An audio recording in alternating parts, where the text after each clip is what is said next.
Hey guys, what's up? It's Satrika. Welcome to my channel where I do art, student and lifestyle videos. So if you're interested in any of that, head down below and subscribe. I hope you have an amazing day and let's get into it.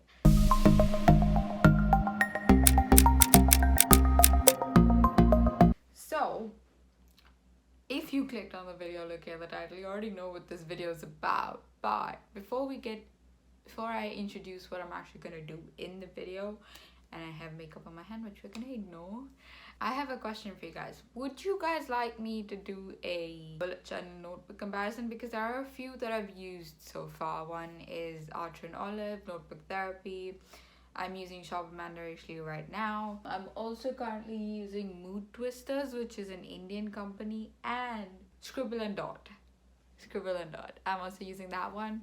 Those two, like the Mood Twisters for my reading journal, Scribble and Dot is more of like a social media planning thing, so that one's not gonna get over anytime soon. But if you guys want me to go through the pros and cons of each company and what I recommend personally, what I have found would be best, what I'm gonna repurchase for the first half of 2022, then I will do that. But you guys need to let me know if you want that. If not, it's just a mood video really. But yeah, this particular video I should have done a couple of months ago, but life kept getting in the way and so it kept getting delayed, and here we are. So this is my current bullet journal for the second half of 2021. It's the shop AMANDA RACH LEE notebook. I bought it before she came out with like colored edge notebooks, and so this is just a normal white edge one. I really do love the doodles on the cover, and I love Amanda, and so I bought it because I wanted to support her. But you have to stay to the end of the video to see if I would repurchase. And yeah, so that's it. This is the video and let's go. Okay, so to begin with, I figured we'd talk about the actual physical features of the notebook before we actually get into the pen test and stuff, just to give it a rounded review. So the notebook is A5 size. She doesn't have any other sizes, but A5 is good enough for me and is usually good enough for most people, so that's fine. The one that I have is the teal one, but I think there are like 5 colors, and now she has ones with colored edges, which is nice. She has more colors now, which is awesome.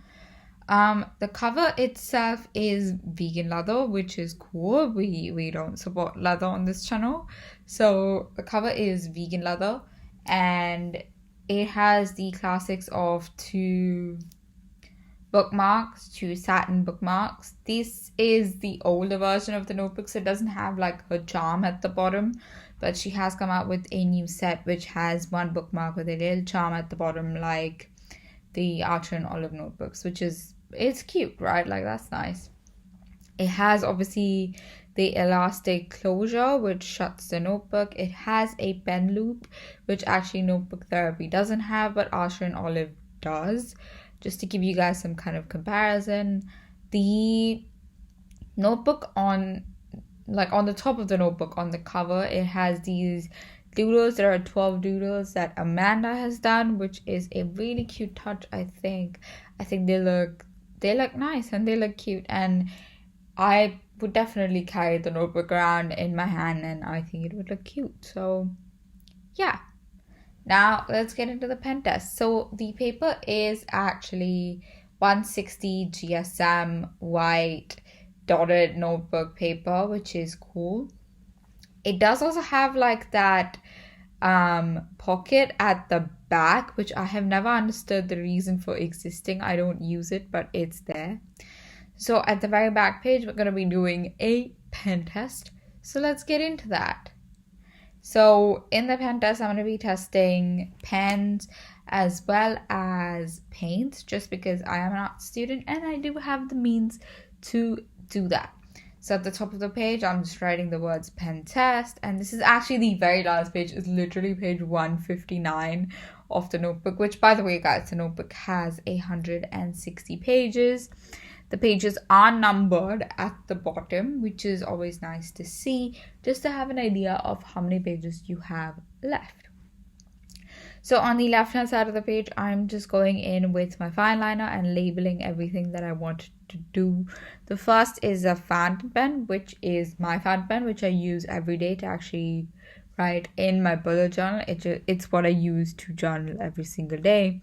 Then there's gel pen, then there's fine liner, and then after that there's a normal brush pen, which is like the Fabercastell ones or the Tombow dual brush pens. The reason I've separated by normal brush pen is because I also have alcohol-based brush pens by Tombow. I have alcohol markers by Winsor & Newton, which is the next thing. Then I have Posca paint pens, which is the next category. After that, in terms of paints, I'm going to be using watercolors, poster paint, gouache paint, and acrylic paint.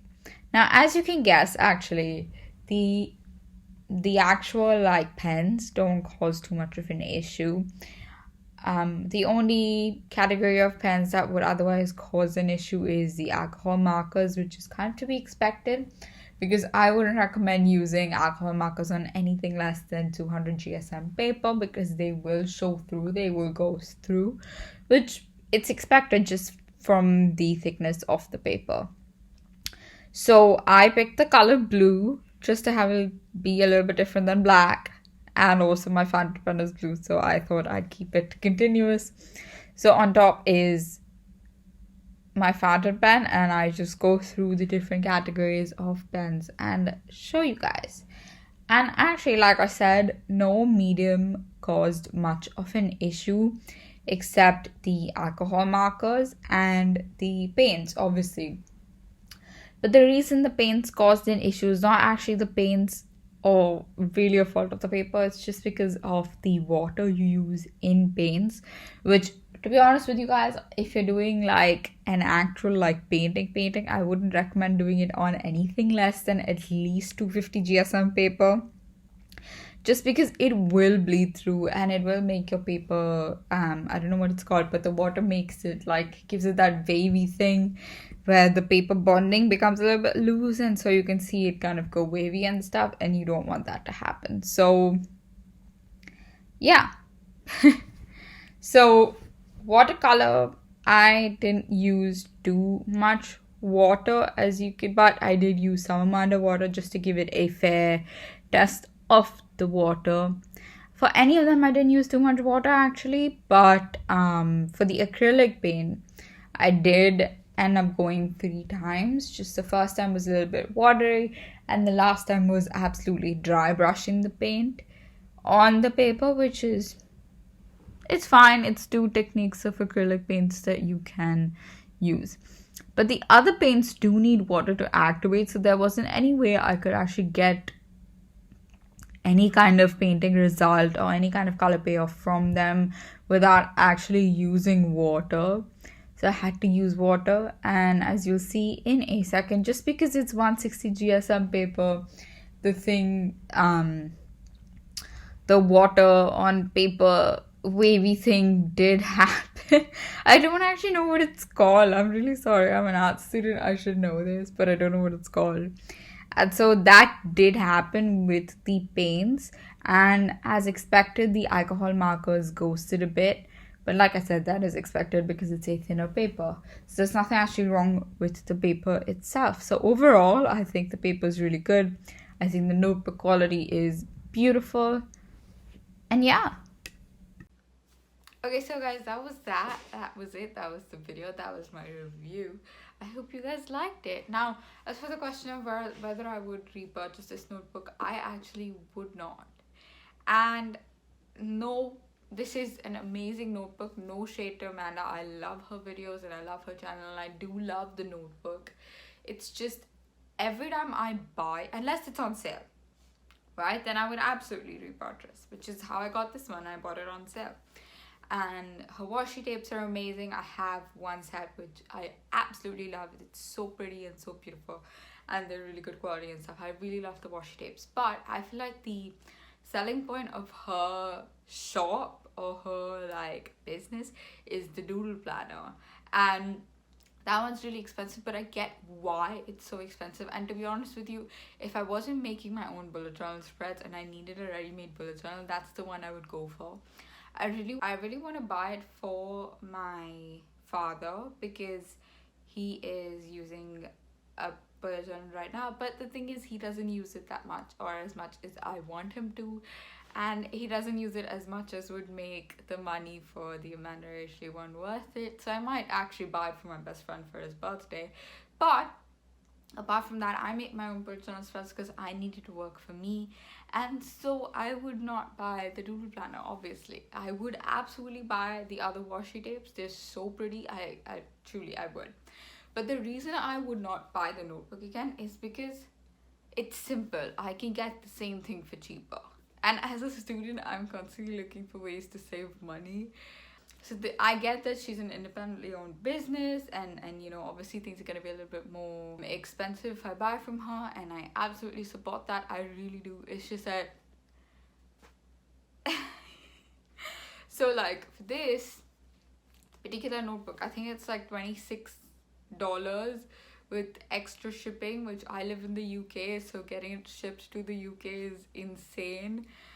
So but Notebook Therapy has the same thing, and they do free shipping for all of it, and their bullet journals are, I want to say like $20 or so, which is less expensive than this. Scribble and Dot make some really good journals, though I don't think I would repurchase those ones either, but they're much cheaper. They're £15 and they're available on Amazon, and I have Prime, so they come for free delivery, and it's awesome. So if you ask me if I would repurchase this notebook, I would not, but it's not because I don't like it. If I'm making sense. I hope I'm making sense. I think it made sense.